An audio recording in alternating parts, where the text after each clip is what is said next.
Hey everyone, it's Dr. Wood. If you can hear me, just let me know. How it sounds.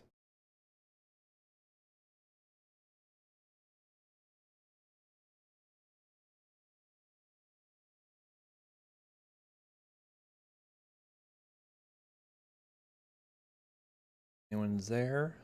And let me know if you can hear me okay. All right, hey Ellie.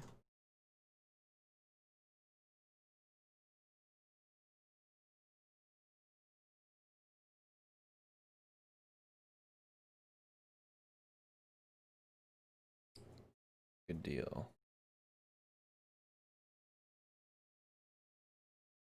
Internet connection is going to be somewhat stable.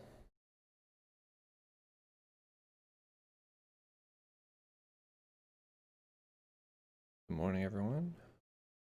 We'll get started here in just a few minutes.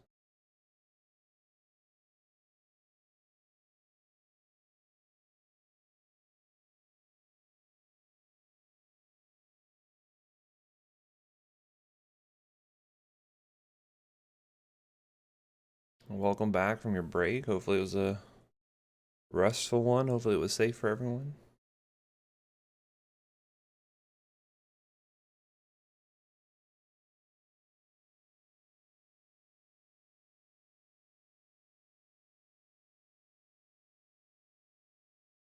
Hello, everyone. You guys saw the website or the course site that got uploaded yesterday. Good to see you again too. I guess I'm not seeing you, but it's good to be together again. How about that'll work?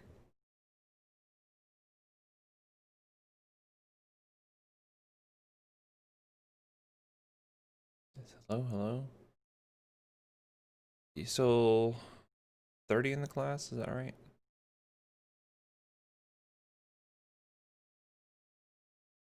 Not that we lost anyone, so.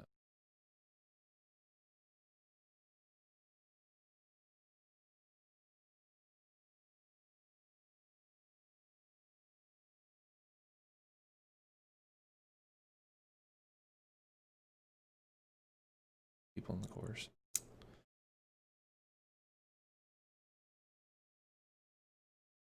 And if you look on the modules page here, you're gonna see that the sticky board is there too. Yeah, still 30. That's good.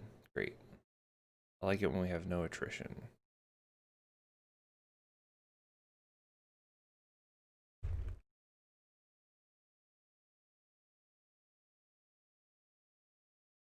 But yeah, on the page here, you can see the sticky board. So if you want to go there and post any questions, I certainly encourage that, just like last semester. So.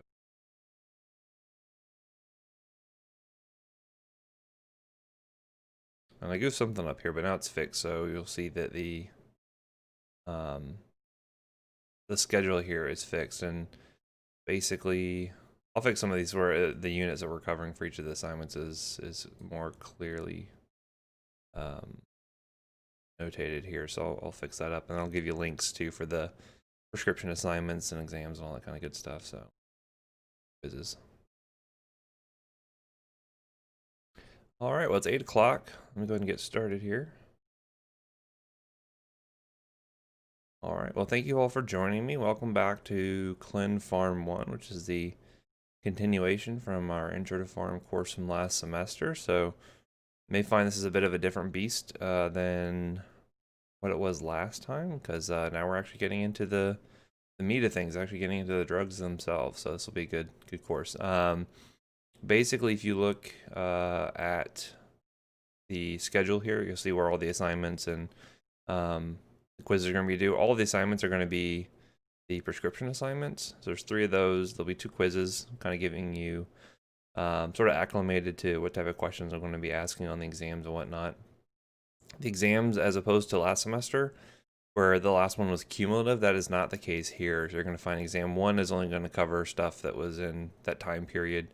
Exam 2 similarly, and all of that. So that should be pretty straightforward for you. No need to memorize everything from the first week to the last, although, you know, it should be good information that you're trying to internalize because you're going to need to use it in the future for sure. And you'll see that there's a lot of crossover between different drugs when they pop up, over and over again. But anyway, going back to the module section here, you'll see all the PowerPoints for the first section. So those will be what we're covering here. So if you have any questions, again, please feel free to post them up in the chat. The more interactive you are there, the more fun and informative I think will be for everyone. And then post your questions here on the sticky board and we can go from there. So let us switch over and let us start off with the first PowerPoint that we have here, where we're going to do our microbiology review. I think it's really important to go over all of our bugs and drugs first because of how ubiquitous we're going to find infectious diseases in all the different organ systems we're going to cover. So if you have a good fundamental understanding of this stuff now, you'll find that it will help you out as we go forward and cover all of this in individual topics like ENT or ophtho and stuff like that. It'll come up over and over again. So again, hopefully all of you have had some degree of microbiology in the past, but let me give you sort of the basics for what we need to know in terms of our bacteria and their characteristics and how our drugs are going to be interacting with that, right? But anyway, so looking at here, the basic delineation you can have for most bacteria are going to be as simple as gram-positive and gram-negative. It has to do with their sort of cellular structure in terms of having a cell membrane and all of that, and whether or not it takes up a gram stain. I don't care if you know how the gram stain works, just know that we generally break down bacteria into gram-positive and gram-negatives, right? That's kind of the most basic way that we can get down to it. It will become a little more complicated when we talk about things like aerobes and anaerobes. Now, I just want to go ahead and start showing you a few of the kind of common bacteria we're going to be seeing as being pathogenic and causing a lot of the infectious diseases that we're going to be seeing here. Now, for my purposes, I'm going to be more focusing on the drugs, but I want to make sure that when we talk about the drugs that we have some kind of baseline understanding. So I'm not going to ask you specifically, which of these bugs is a gram-positive enterococci. I'm not going to do that, right? But I will ask questions about a drug that may cover gram-positives and whether or not it's going to be able to cover this type of bug. And we'll get into more of the specifics of that in the next PowerPoint. So just kind of sit back on that for a few minutes. But kind of the common things you're going to see here include a lot of your staphylococci, like your Staph aureus. I'm sure everyone's heard of Staph aureus before. And we can even break it down into whether or not it's sensitive or resistant to specific drugs. So for instance, if you ever hear of MRSA, that stands for methicillin resistant Staph aureus, right? Methicillin kind of sounds like penicillin, and we'll find that it actually falls into a very similar category of drugs there. Or MSSA, which is methicillin sensitive, right? So sometimes just by the report that you get back out from the lab, it'll tell you whether or not it's resistant to certain type of drugs, and that can actually then break it down into another category altogether, like MRSA. And you can get even different varieties there. We have like vancomycin resistant Staph aureus, which is VRSA, and things like that, right? This will be a very common one for like skin infections. If you have patients who have like catheters in place or any sort of like foreign hardware in the body, they tend to grow a lot of staph and things like that. So we'll see those pop up pretty commonly. Coagulase negative includes your Staph epidermidis. As you might imagine, this lives on the skin, so we see this very frequently as causing infections due to like surgical wounds where you've had to actually cut into the skin. Or if you've had, say, for instance, an IV line in place for a while and you have bacteria from the skin getting in and causing infection from there in the bloodstream, for instance, right? So you'll see that quite frequently. Strep pneumo is going to be really important for a lot of our ENT and respiratory tract diseases. So when we talk about things like acute otitis media or rhinosinusitis and things like that, strep pneumo is going to be a very common one. So we'll see that here coming up in a few lectures for sure. And then we have things like enterococci, like Enterococcus faecalis and faecium, which are going to be more so gram-positive bugs we're going to be finding in our GI tract, for instance. So a lot of like fecal-oral transmission and things like that. These are going to be gram-positive aerobes, meaning that they require oxygen in order to live. And that actually is important because depending on the site of infection, you may find that there's a predilection for aerobes versus anaerobes to grow. So for instance, like in the GI tract, where it's relatively anaerobic, you're going to find a greater propensity to grow anaerobic bugs, right? Or if you look at something like a diabetic patient who has a diabetic foot infection inside of their shoe, where shoes are moist and not a lot of oxygen, that can be a site for aerobes to grow as well, for instance. Apologize, I'm about to sneeze, I think.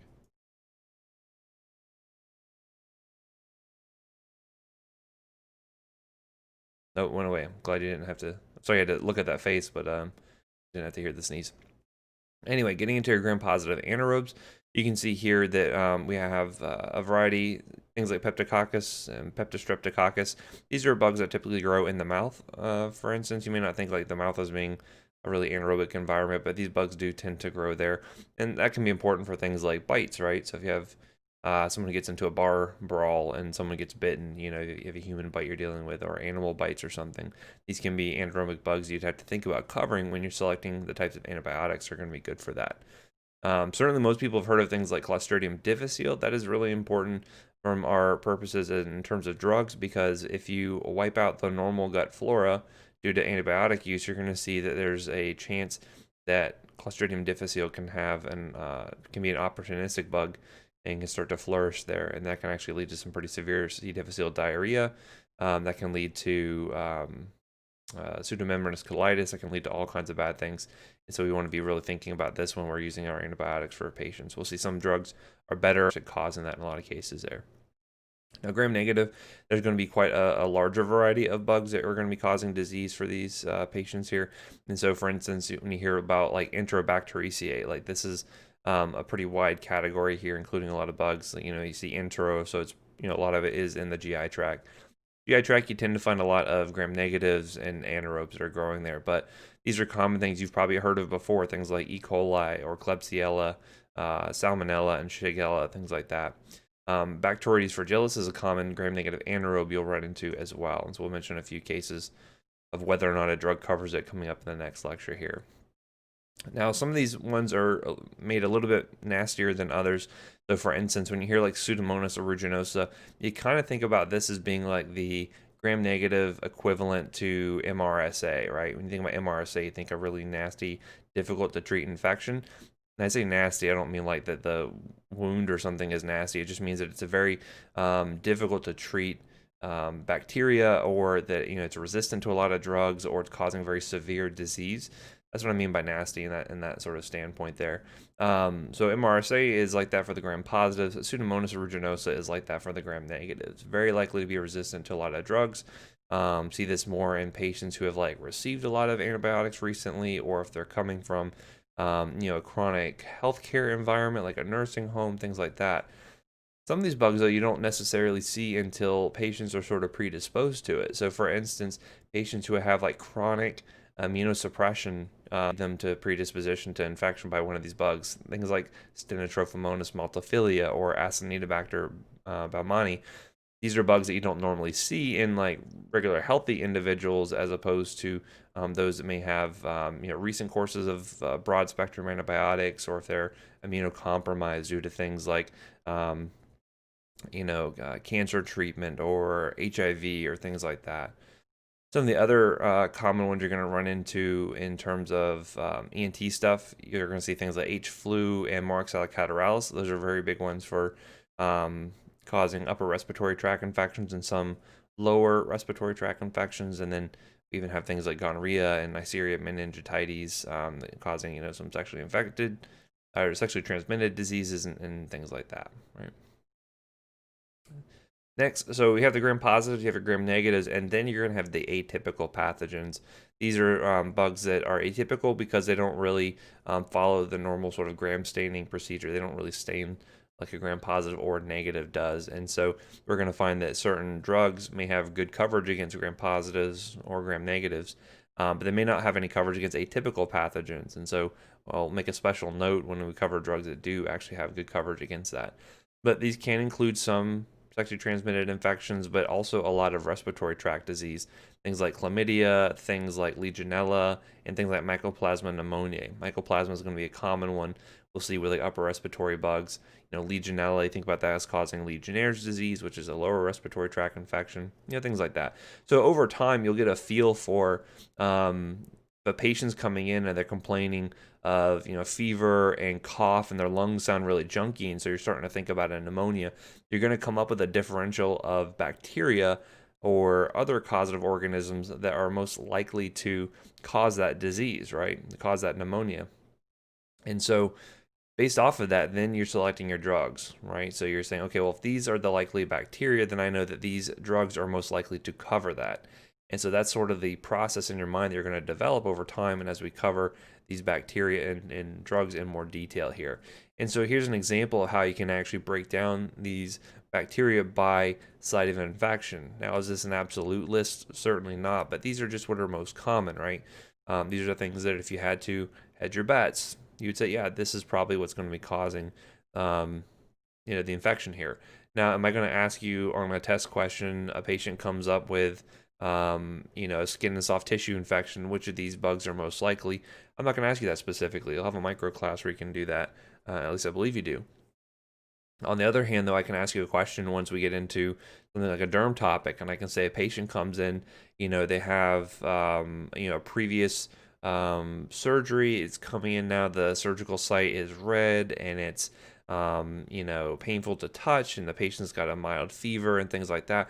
Which of these antibiotics are most likely to treat that infection, right? So I'll give you the actual diagnosis, because that's not my deal. That's not me, in terms of coming up with a diagnosis. That's for your other professors to do. I'm all about the treatment.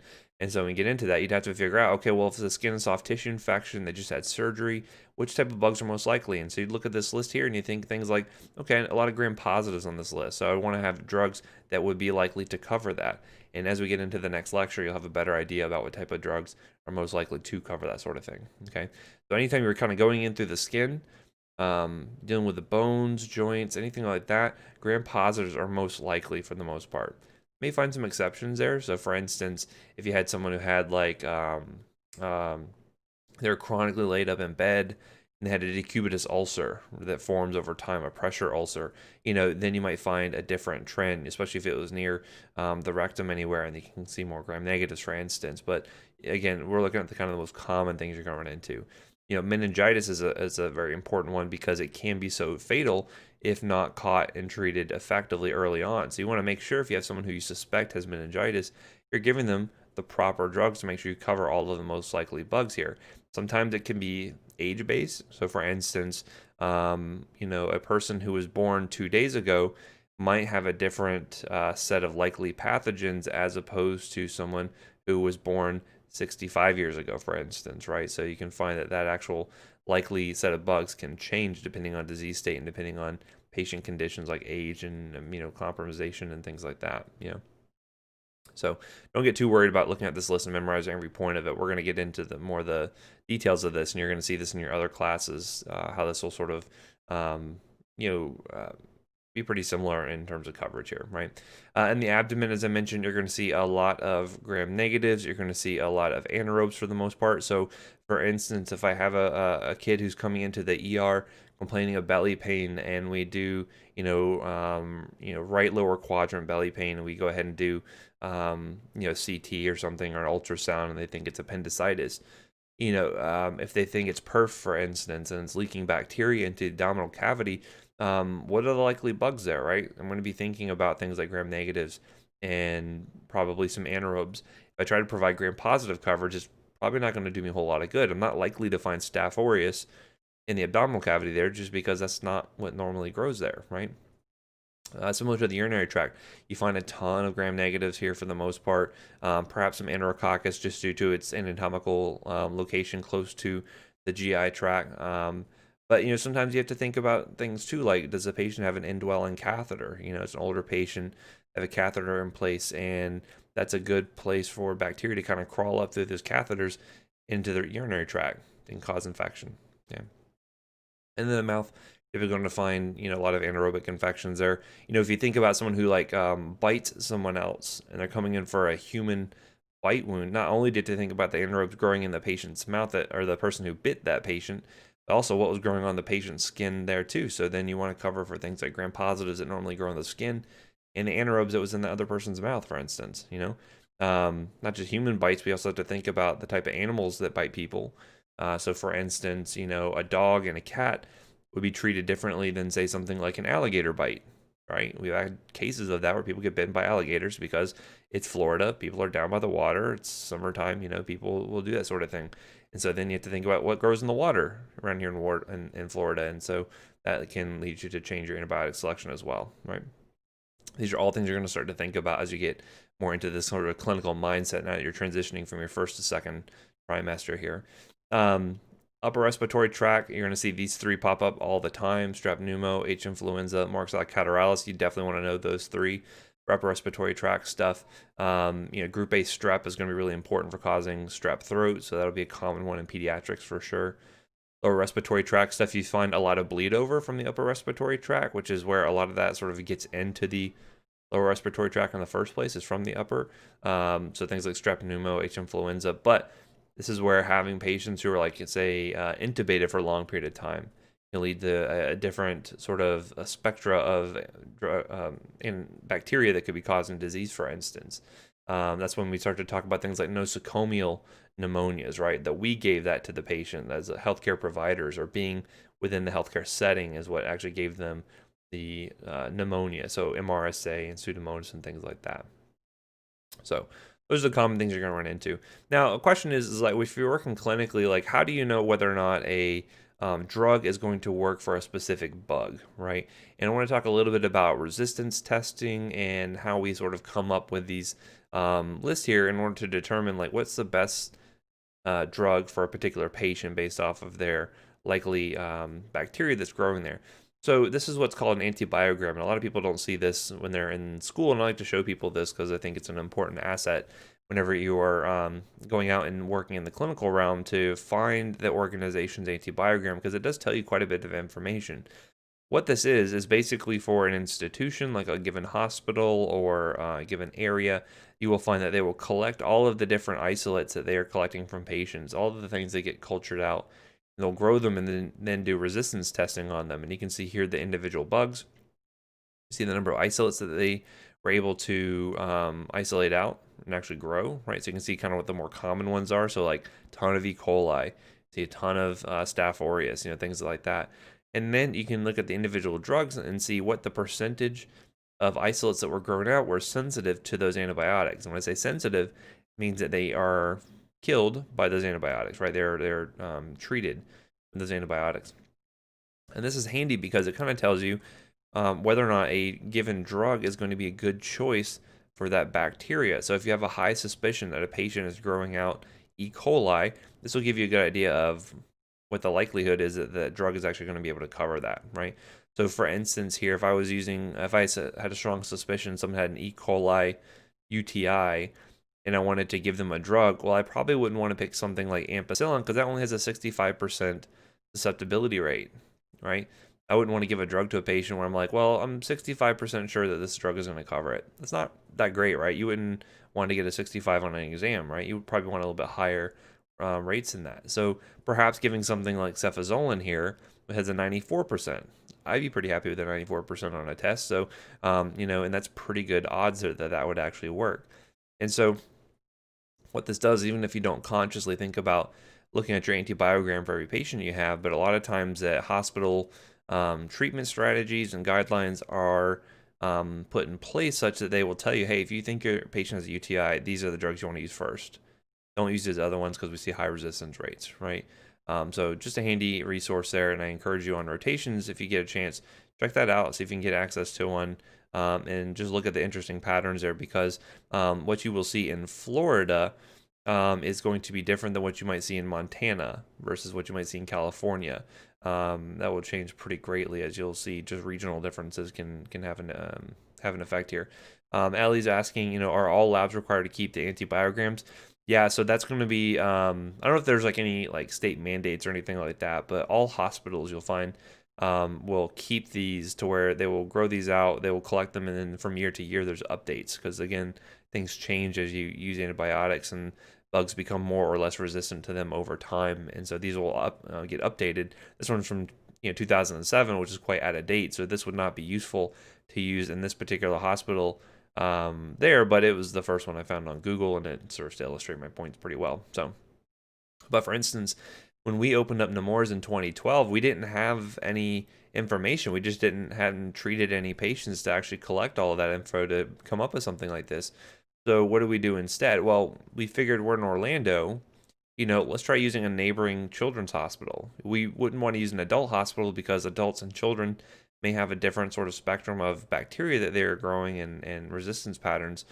And so we ended up, gathering some information from Arnold Palmer, and that was useful. That was able to help us out, or we could have gotten it from Florida Hospital as well. All that information would have been handy because at least regionally we are quite similar, if not exactly the same, right?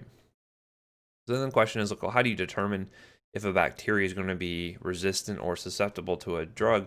And this is where we get into our different types of resistance testing. So imagine you took a culture from a patient and then you were to grow it out onto an agar plate and you allow the bacteria just to sort of replicate, right? Yeah, so Christine is asking, is the chart based off that specific hospital's data? Absolutely. That lab is collecting all of these. They grow it out, do the resistance testing, which we're going to talk about in a moment here, and they will generate this data here. And that's usually used in conjunction with like infection control people, antimicrobial stewardship committees, and things like that to come up with these antibiograms. So anyway, once they culture out and they grow out these bacteria here, what they can then do is subject it to different types of drugs and determine how well those drugs are able to inhibit the growth of the bacteria here. And you can see what we call these zones of inhibition of how well these drugs are able to sort of prevent the bacteria from growing. Obviously, with these little tablets here that have the drug implanted into it, the concentrations of it are going to be highest at the closest to it, right? And then as it gets further away, you're going to see the concentration of it will then dip down just due to natural diffusion of the drug away from this little disc. It's called disc diffusion test. And so what you can find here is that the bigger the zone of inhibition, the better that drug is at treating that bacteria, right? So for instance, this would probably be a pretty good antibiotic for this particular bacteria. This would be a good one as well. This one right here would probably be a poor choice because there's almost no zone of inhibition. Or this one would probably be a pretty poor choice too because it's a very small zone of inhibition there, right? Another way you could do that too, to test an individual drug at varying concentrations, you can here have one of these tests here. It's called an e-test, where basically you find that the drug has been implanted onto the stick here at varying concentrations. And you can find here at the highest concentrations, you get the biggest area of inhibition. But as concentrations dip down further and further, you can find that that zone of inhibition gets smaller to where you find concentrations to where the drug cannot even treat that bacteria anymore, right?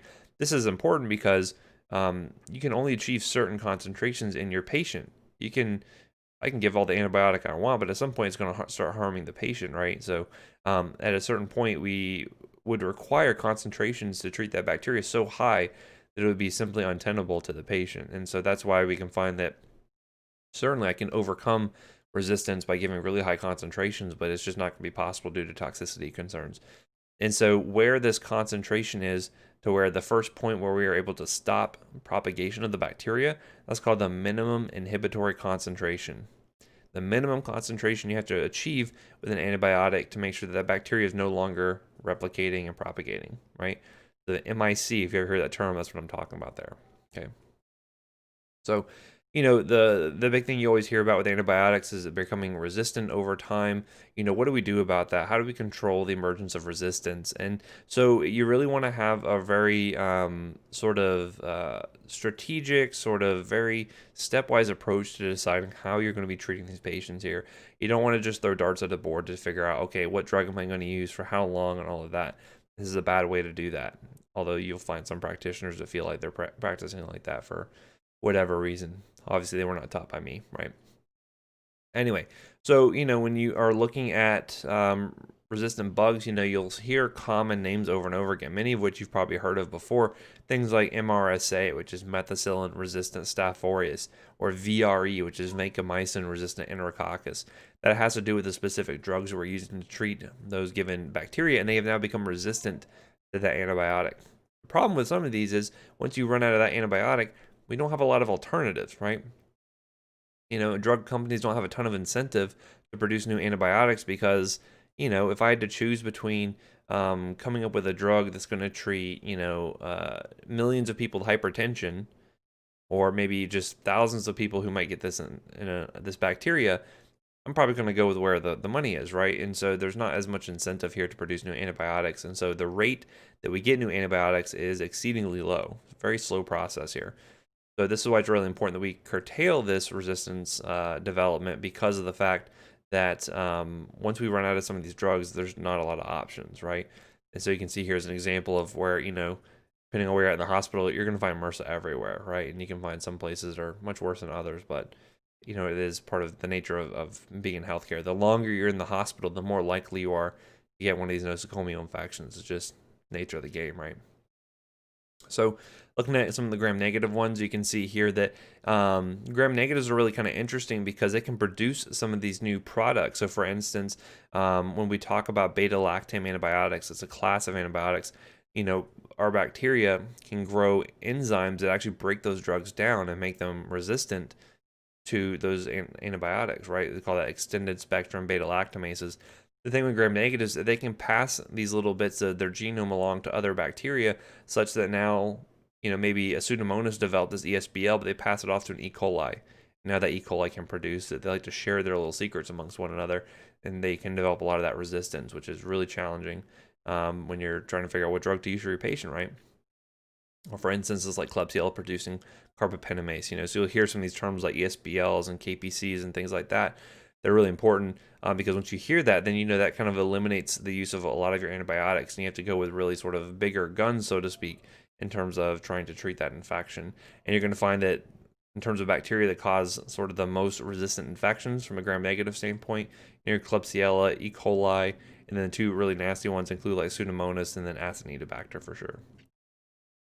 So what causes resistance? A lot of it is due to not following your guidelines, not following treatment strategies that have been delineated by people that are experts in this field here. Because again, are any of you going to go off and be specifically infectious disease experts? Maybe not. Maybe so. I don't know. But a lot of you are just going to be, working in urgent care and family practice and the ER, and you're just going to see kind of the common things that come through over and over again. And it's important to follow your guidelines, right? They're the experts in the field. They're telling you, okay, based on the available evidence, here's what you should be using. Here's how you should be using it, for how long, and all of that. So follow your guidelines, because people, when they start to go rogue, this is where you run into things, right? It's very easy to use anecdotal evidence from you working to say like, well, my patients do just fine doing it this way, so I'm going to do it that way. It's not about your individual patients, it's about society as a whole here, making sure we're treating them effectively, because of the fact that once we get resistance there, it's really difficult to handle, and that affects everyone potentially, right? So things like that are really important to make sure we're de-escalating therapy or streamlining therapy once we have culture results available, making sure that we're not using prolonged antimicrobial therapy, making sure if we can get foreign hardware out of them, that's always a good thing. So for instance, if they have an endotracheal tube in, get that tube out if possible. If they have a catheter in place, get rid of that catheter, because those are all sources for infection that can get in. IV lines are another one where you see a lot of bloodstream infections as a result of that. Good wound care, things like that can be helpful. The longer you're in a hospital, more likely you are to get a resistant infection, right? I always tell people the hospital is the absolute worst place to get better, because of the fact that the longer you're there, the more likely you are to get infected. Hard for people to rest in the hospital. I don't know if anyone's ever been admitted to a hospital before. I haven't, but I know my wife has for our children being born, and it's miserable. You have alarms going off all the time, nurses coming in every hour. It's like you can't rest, right? It's a very horrible place for people to get better. But get them out of the hospital if you can, right? If it's appropriate. And then we're also going to see that prior antibiotic use is another big one that can predispose people to resistant bacteria, because using antibiotics can then provide selective pressure on those bacteria, and then that allows for more resistant bugs to start to grow, right? So you kill off all of the ones that are susceptible, and you're left over with a small contingent of ones that are resistant, and they then start to take over, right? So you always want to ask about, patients with an infectious disease, have you received antibiotics recently? Because that may predispose them to having a more resistant bug, okay? So we'll talk more about that just a little bit. Also, you're going to find that even antibiotics are not that we're receiving specifically, but our food might be receiving. So you find that a lot of antibiotics go to animals like pigs and chickens and cows and things like that, and that has actually led to increased spread of resistant microbes and things like that. If you see the term MDR, that stands for multi-drug resistance, right? So there are multiple they're resistant to multiple drugs there. Okay. And again, here's just a slide just to give you ideas about different ways that these bacteria can become resistant, right? They can do things like modify the targets where the drugs are working, or they can efflux the drug out of the cell more easily, or they can just change their targets such that the drugs are no longer going to be effective, right? So a lot of things they can do. We're going to get into more of these details here when we get into specific mechanisms how these drugs are working here in just a little bit.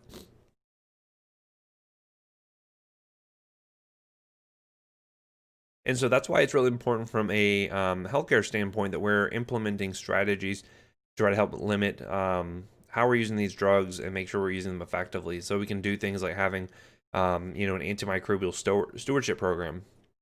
You'll find this in a lot of hospitals where you have, you're going to have infectious disease providers. You're going to have infection control like nurses and things like that. You're going to have pharmacists that are there that are ID trained, all working together to try to come up with these proper strategies to tell you how long you should treat a pneumonia for, which drugs should you use based on where you're working at in terms of resistance patterns and things like that to try to make sure that we're doing our due diligence to try to curtail resistance as much as possible, right? So specifically getting into antibiotics and more in terms of like how we decide which drugs we're going to be using here. So first off is going to be the spectrum of activity for a drug. When I say that, what that basically means is what type of bacteria is that drug likely to cover, right? So penicillin is going to cover a very different set of bacteria than something like vancomycin and something like gentamicin. And we're going to get into all these in just a little bit, but that's important to know what your drug is going to cover to know if it's likely to cover the bug you think your patient has, right? Getting into kinetics is also really important. You think I taught you all that last semester just because I'm a sadist. That's not true. It actually comes up again and again when you're looking at the drugs we're using here. So how do these drugs get absorbed? How are they distributed? Do they actually distribute to the areas where the infection is? That's important because if I have a pneumonia and I have a drug that doesn't like to partition into the lungs, it's not going to be that good of a drug, right? You're also going to find elimination is really important here too, because a lot of our drugs are going to be renally eliminated.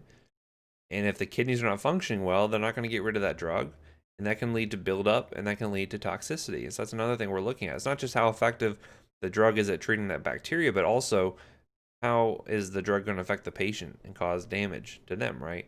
And two, what you're going to see is especially patients, the more critically ill ones, say they're going up into the ICU, they have a bloodstream infection, they're getting septic, and that causes them to get hypotensive, right?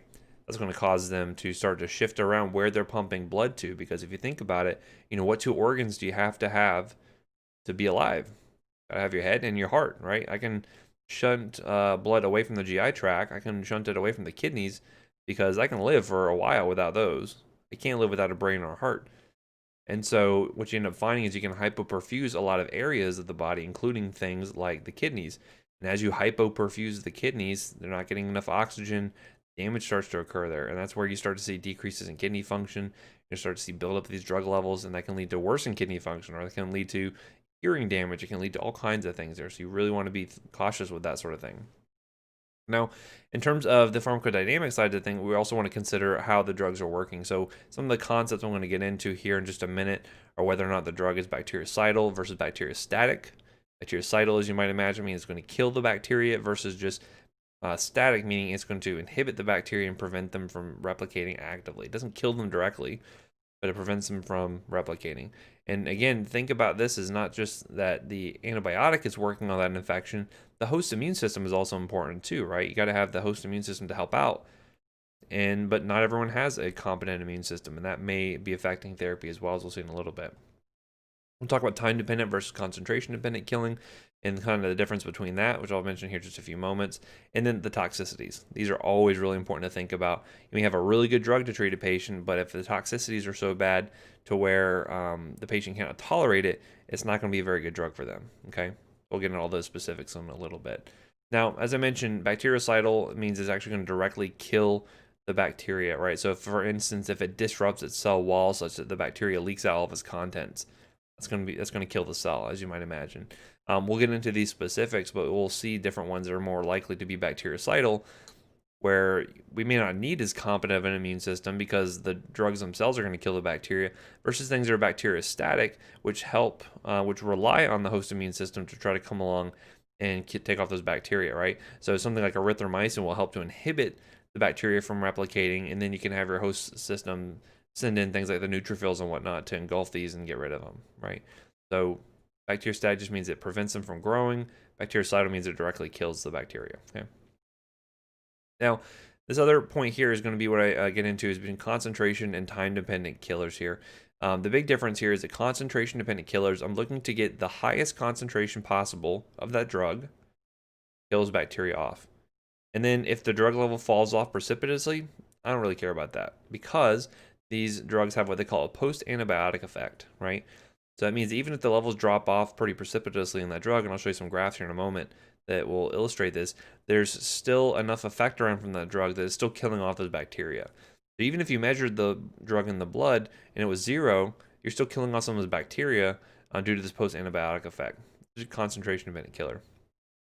Time-dependent killers, though, and this is where the MIC comes into play. When I mentioned that that minimum inhibitory concentration, this is where you need to have drugs above the MIC for as long as possible. The longer you keep it above that MIC, the more killing of that bacteria you're going to have. As soon as it drops down below the MIC, then you're allowing for the bacteria to start to grow again.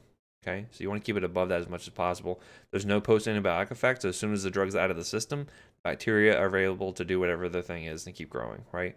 And so this is why you can find that with time-dependent killers, we have to give either continuous or frequent infusions in order to try to keep the levels above that MIC, or we may find with concentration-dependent killers, we can just give like a one-time really big dose once a day, and that's more appropriate, right? So with a concentration-dependent killer, you may give Q24-hour dosing versus a time-dependent killer where you want to keep it above that MIC. You're giving something more like, Q6-hour, Q8-hour dosing there, right? So just to see what this looks like, you're looking at the difference here. So, and again, when I talk about MIC, you can kind of see this. Imagine if you had a few different little beakers here filled with the bacteria, and then I'm giving increasing amounts of the drug. I'm giving higher concentrations here.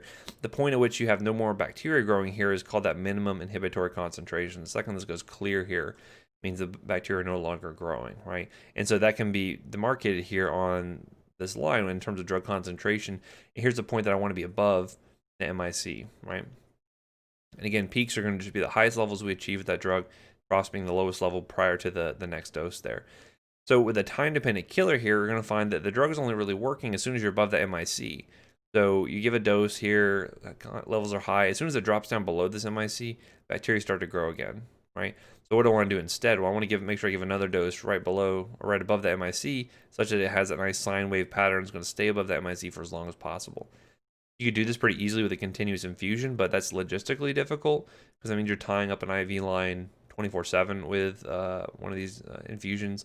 Instead, though, we can do frequent administration like Q6-hour, Q8-hour dosing, and that does a pretty good job of keeping above the MIC there. On the other hand, though, the concentration-dependent killer, I can do Q24-hour dosing because, as you can see here, as soon as I get this high Cmax, I get a lot of good penetration into those bacteria, and even as the level drop off, you're going to find it still has that post-antibiotic effect, and it's still going to kill off those bacteria there until, 24 hours later, for instance, I'm giving my next dose, or 12 hours later. So that's kind of the difference there, and I'll show you as we go through it which ones are time-dependent versus concentration-dependent, and that will be pretty clear when you look at the dosing frequencies, for instance. If it's Q24-hour, Q8-hour, Q6-hour, that'll make a little bit more sense there. Okay. And so these are the categories of antibiotics we're going to get into. You can refer back to this because mechanism and delineating these based on their mechanism is going to be a handy way to sort of categorize these in your mind. And we're going to talk about the majority of these in the next lecture coming up here. So just keep that in the back of your mind here, and go ahead and post up any questions you have right now. I'm going to switch over and get to the next slide set. Hopefully your brains are not steaming just yet. Hopefully you guys are still with me. Not falling asleep in front of your computer monitor.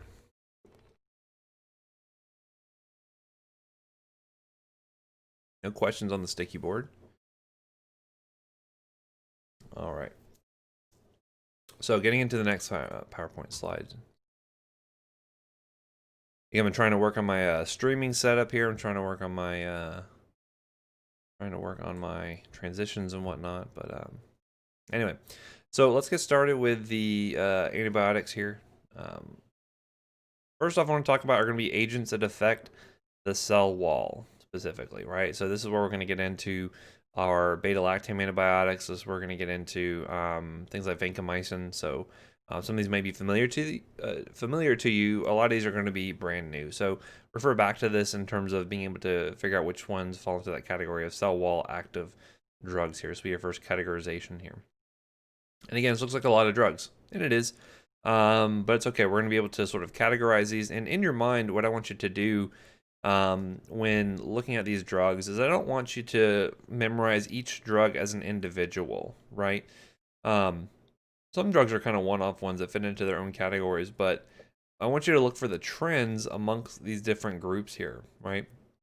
And such that I can go ahead and kind of break off some of these, and we'll see how we can categorize these in your mind. And so instead of remembering amoxicillin and what every single detail about amoxicillin is, instead what you can do is to try to categorize it and say, okay, well, I know amoxicillin is a penicillin. So what does that mean? What's its mechanism? What's its spectrum of activity? What's its common side effects and things like that? You want to try to get the broad strokes of these categories in your mind such that when you see an individual from that category on a test question, you can then link it back to that category and you already know a lot of things about it. So instead of memorizing the differences specifically between amoxicillin and nafcillin, you'll be able to look at those and say, okay, well, I know amoxicillin is an aminopenicillin. I know these things about it. And nafcillin is an anti-staphylococcal, so I know these things about it. And then once you have sort of the broad strokes of the categories down, then you can start to figure out what the individual differences are. So for instance, if one drug has a particular side effect that is unique to it, then you can memorize that sort of unique detail. But try to go with broad categorizations first, and then that will provide you more yield when you're looking at a test question and there's just 4 drug names there. Because I will tell you the grand majority of my test questions will give you sort of a clinical vignette. It'll ask you what's the best drug for this patient or which one of these drugs is contraindicated. And you're just going to have 4 drug choices there. It's not going to be like a penicillin, cephalosporin, and just give you drug categories. I'm going to give you specific drug names. And so your job is to be able to link those back, those categories. That sounds scary right now, but it's okay. I'm going to walk you through it. This slide can be a little daunting, but we're going to go through it. Individuals, and you can go back there and actually check it out. Okay. So anyway, so broadly speaking, I want to start off with the beta-lactam antibiotics. When I say beta-lactam, this actually has to do with the chemical structure for the drug.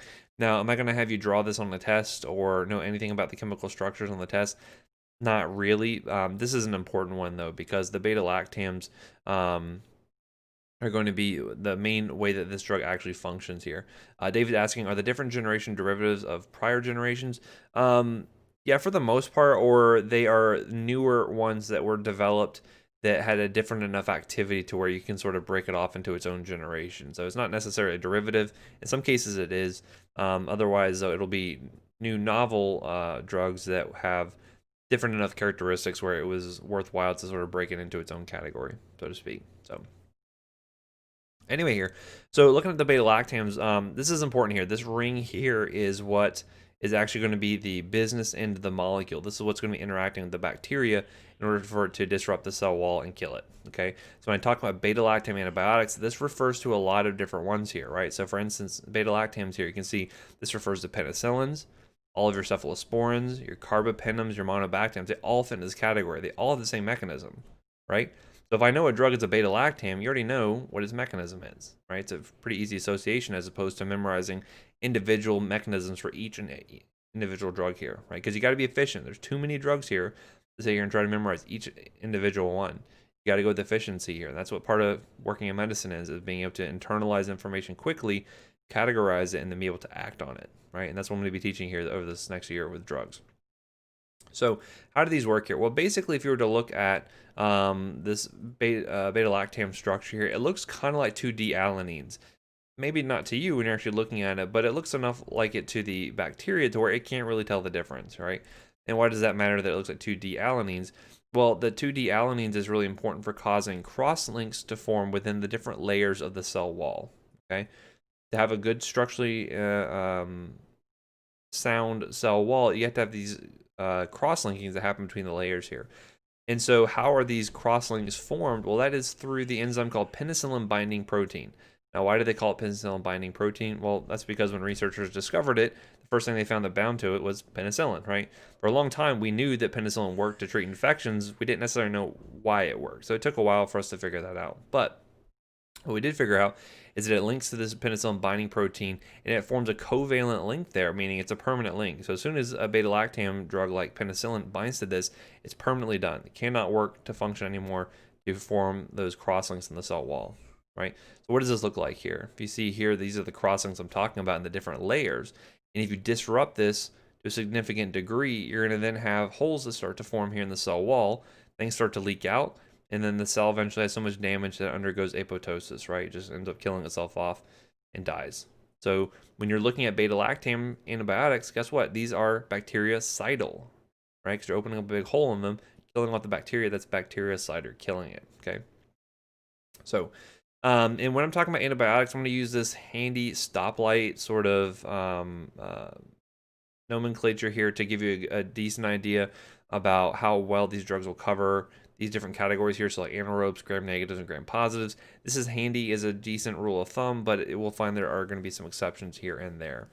Note here that when I have the generics, I'm generally going to put the brand names with them as well. For any test question that I write, I will always have the generic and the brand name present. I do that because I want you all to be somewhat familiar with seeing these drug names, right? Because in a lot of cases, you will find that people in the hospital or in the clinics will talk about Lasix all the time. They may not mention furosemide, even though furosemide is the generic term for, or the generic name for Lasix, which is the brand name, right? So I want you all to be exposed to that, so that way when you get out there on rotations, you're more likely, if you hear a drug, you say, oh yeah, I know Lasix is furosemide, I know it's a loop diuretic, I know it does X, Y, and Z, right? We'll get into that in the cardiology section later on, but that's why I'm trying to expose that to you guys to it here. Note, on the pants, it's only going to be generics, okay? So you need to be familiar with the generic names. Don't just rely on your knowledge of the brands to get you all the way there, okay? So just be aware of that. Anyway, first off, let's start with the original, the OG penicillin G, right? Pfizer pen here. This is kind of the first antibiotic that we had, right? And actually, these were produced by molds. So some of you might have this growing in your fridge right now. If you go check out that loaf of bread you have maybe way in the back there, for instance. But these were produced by molds, and molds produced this because it was helpful to stave off the growth of bacteria around it, such that it had kind of a better area for it to, itself to grow, right? Propagate. Now, penicillin G is pretty good against gram-positive cocci here. Note here that it doesn't cover any staph. So if you had someone who had like MSSA or MRSA, or if I had a good reason to believe the patient might be infected with one of those bugs, this is not going to be a good drug for that, right? It has some decent anaerobic activity, but except for like B. frag, which is Bacteroides fragilis, not going to cover that. It's not great there. What you tend to find is that penicillin G is a little more specialized. There's a few things that it's really good for, and that's really the only things we're going to use it for. When I talk about broad spectrum antibiotics, that means that it covers a lot of different types of bacteria. Something like penicillin G is more narrow spectrum, right? So if I'm not sure what the patient has when they come in, and I know they have an infection, but I'm not sure what it is specifically, I'm going to start off with something more broad spectrum, and then when I get the culture results back and I know what it specifically is, then I can go more narrow spectrum. It's called streamlining or de-escalating therapy. So this is something you might de-escalate to penicillin G as opposed to starting off with this. Now, there are some cases there where it has really good activity and you just know it's going to work for that. So if you have someone with syphilis, you give them penicillin G, and for whatever reason, it just never gets resistant to it, it's always going to be good for that. Or gas gangrene, or things like meningococcus. Now, for this section here, I'm not going to ask you specifically what's the drug of choice for syphilis. That will come up later on when we actually are talking about sexually transmitted infections. Or if I talk about something as a treatment of choice for acutized media. I won't ask about that from this section here, but if we cover it later in the ENT section, there I will be asking you, patient comes in, TM is red, there's a fluid level, patient's got a mild fever, you suspect AOM, what's the most likely drug to treat this? That's where you're going to get into the actual drug selection here, right? So don't spend too much time memorizing drug of choice for this reason here. I'm just trying to get you some exposure. I want you to start to hear it, and eventually some of that will start to internalize. But I want you to focus on things like the mechanism, which would focus on things like adverse effects, drug interactions, monitoring parameters, the kinetics, if those are important. Those are things I want you to start to focus on, okay? Similarly, I'm not going to ask you, is a drug available IV or PO, or what route it's available. I won't really get into that at this point here, but I will mention it where it is important. I will talk about things if, if its drug is used differently, PO versus IV or something, that may come up here. So just be aware of that. In terms of monitoring, obviously with any drug you're administering, watch out for signs and symptoms of anaphylaxis, right? So if they're complaining of rash, if itching, if they start to complain about their throat feeling is closing off, difficulty breathing, hypotension, those are all things you want to be obviously aware of. Again, and when you're looking at the way these drugs are working, there is possibilities of cross sensitivity based off of chemical structure here. So, for instance, if I have someone who has a true penicillin allergy, the true anaphylactic allergy, you probably want to avoid most other penicillins, okay? Because there's enough cross-reactivity in terms of its chemical structure that they could have a reaction to that as well. Now, unfortunately, what you're going to run into, and this is kind of a soapbox I can probably talk a while about, but I don't really have that kind of time, is the fact that when you're dealing with patients who say they have an allergy to something, right? The first question you always have to ask is, what was the allergy? You can't just write it down the chart and all of a sudden the patient has an allergy. Because most of the time you're going to ask them and they say, what was your allergy? And they say, oh, I had diarrhea. Okay, well, diarrhea is expected, right? That's an adverse effect. That's not a true allergy to it. The more difficult thing is when they say, oh, I don't know, my mom said I got penicillin when I was a kid and I had a really bad reaction, so I've always been told I've been allergic. And no one's ever actually gone back and re-challenged them with it to see if that's true or not. That's really tough to deal with clinically because that then limits you from using a lot of different antibiotics. So if someone tells you they have a true penicillin allergy, even if it's bogus, that kind of precludes you from using a lot of different penicillins, all the penicillins essentially. So that's a challenge, can you do allergy testing and things like that? For sure, but it's more, involved and complicated. But anyway, note here that the penicillins, even though they're bactericidal, they're also time-dependent killers. And this is sort of easy to tell because you have to give it every 4 hours, right?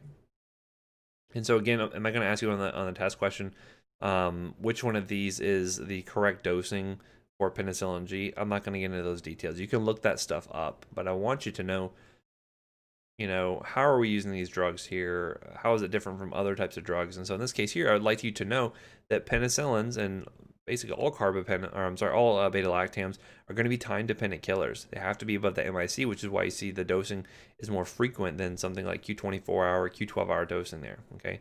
So really watch out for that. Now, there's a few different forms of penicillin. Penicillin G only is available parenterally. Like I can only give the IM or IV because if I give it orally, it actually gets destroyed by the stomach acid and you cannot use it there.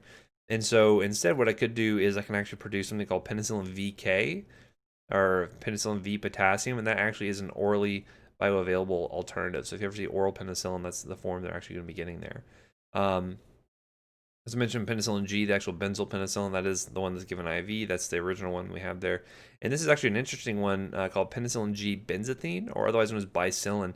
This is an example of what bicillin looks like. You can see the name here, bicillin LA. That stands for long acting. And you notice here it's kind of got this kind of white, milky looking substance that it's in.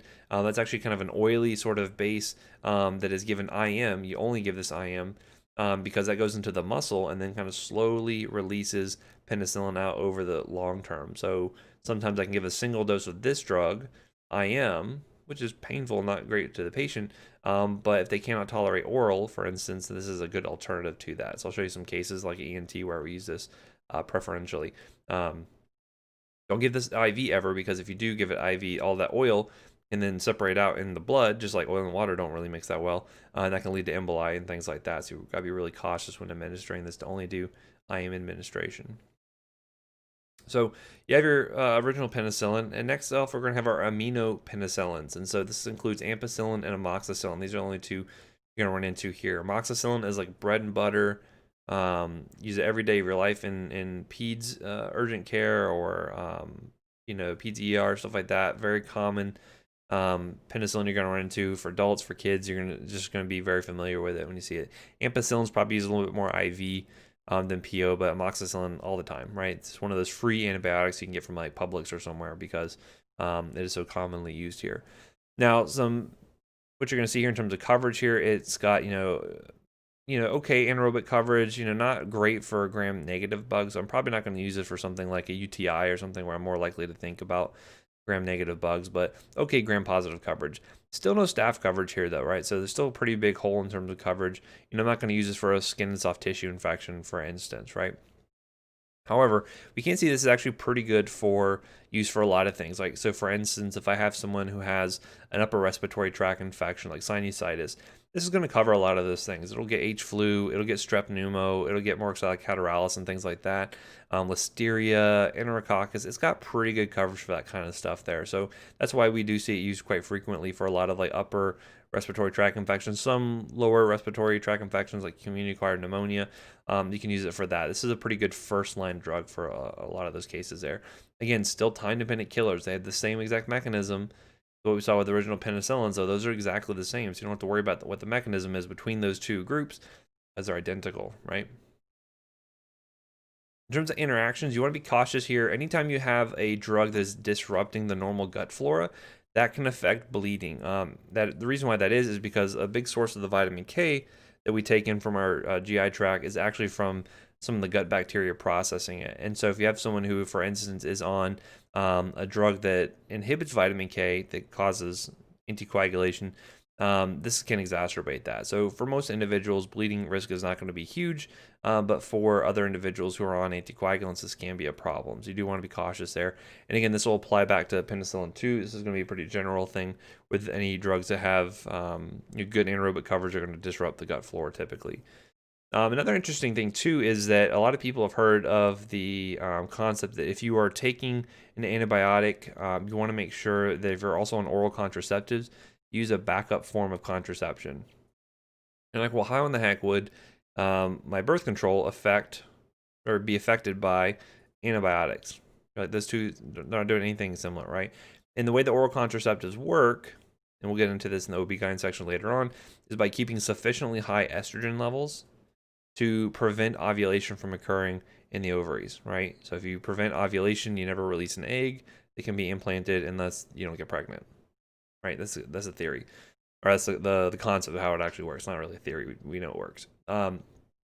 Anyway, the important thing though is that estrogen in the body is actually eliminated through hepatic elimination, so it actually gets sent out through the bile. What's interesting about estrogen though is once it's sent out through the bile, it can actually then be processed through the gut flora back into regular estrogen, and they can be reabsorbed. We call that enterohepatic recirculation, where it gets spit out by the liver, reabsorbed by the GI tract, and that extends the half-life. It keeps the levels up higher for longer. The idea is that if you give an antibiotic and it disrupts the gut flora, those levels of estrogen would start to dip down and could lead to a higher chance of ovulation occurring. Now, has there been an actual clinical study to show that that's true? Well, no, you couldn't really do that. You couldn't take 100 women, give them all birth control, give 50 of them amoxicillin, and say, okay, go have unprotected sex and we'll see who gets pregnant. Not super ethical, right? But, you have to kind of look at your pluses versus your minuses there. And is there any risk to having the patient use some backup contraception? Probably not. So if that's the case there, then, it's probably not a bad recommendation to make. But again, sometimes the things that we tell patients may not be due necessarily to the best clinical evidence. It's just due to kind of common sense and kind of what are the pluses and minuses of it, kind of what's the risk versus benefits. So, and again, if you're not ready to get pregnant, that's going to be a big negative if you do, right? Anyway, so some other things to look at too, and this kind of applies back to original penicillin as well. Look for changes in hepatic function. This is unlikely to be a problem for most individuals, but if you have pre-existing hepatic disease, this could be exacerbated for sure. Anytime you're disrupting gut flora, Clostridium difficile opportunistic infection is possible. You'll find that most antibiotics have some risk for causing a C. diff infection. There'll be some that are worse than others, and the more anaerobic activity that it has, the more likely it is to cause C. diff. So just be aware of that. Now, there's something called Stevens-Johnson syndrome and toxic epidermal necrolysis. This is sort of a continuation. So TEN is sort of a continuation of Stevens-Johnson syndrome, so kind of a more severe condition. But what this is a reaction that your body's having to that drug, leading to severe tissue destruction, mainly of mucous membranes and of the skin, where you're going to see new rashes and blisters, and eventually the skin just starts to slough off altogether, and it's a very nasty condition in terms of patients are have a high mortality rate if not caught early, and the drug is discontinued and they get further treatment for that good supportive care. So some drugs are going to be more than likely to cause this. We'll see this as a big problem with like anti-epileptic drugs for seizure management.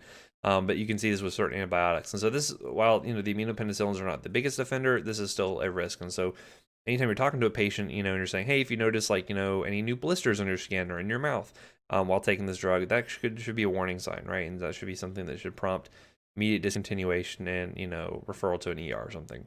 So those are things you want to make sure you're educating patients on, not to scare them, but just to let them know, hey, if you see this happen, it's very unlikely, but if it does happen, this is what you should do when it happens. Okay. Now, make sure patients are keeping well hydrated, because you can sometimes see that these drugs can crystallize out in the urine. So aminopenicillin specifically can do that. So have them drink lots of fluids. It's maybe a problem if they have poor kidney function or if they have really bad oral intake and they're dehydrated. That risk is higher, but normal, if you can keep good fluid intake, not going to be a problem for most cases there, right? In terms of contraindications, we'll talk about relative versus absolute. Obviously, absolute means you never ever use it in that particular patient. Relative means you may use it, you just may modify the dose, you may use different monitoring parameters, things like that. Obviously, if the patient has a history of a true blue penicillin allergy, meaning like a real type 1 anaphylactic reaction, you don't want to re-challenge that, because they're very likely to have the similar reaction there. A relative contraindication, though, would be if they have a history of cholestatic jaundice or hepatic dysfunction. You may just monitor for that. You may make sure you order extra LFTs to make sure they're not going to have any issues with that. So I would call this sort of more of a relative contraindication. So in terms of watching for renal function, you're going to find that for the majority of penicillins that we're going to talk about, and I think all of the penicillins we're going to talk about, you got to look for renal function, right? Typically what that means is if the renal function is diminished enough, you're going to have to give it less often. So you may go from like every 6 hours to every 8, from every 8 to every 12, something like that. Typically the dose will stay the same, but just the frequency with which you give it is going to be different there.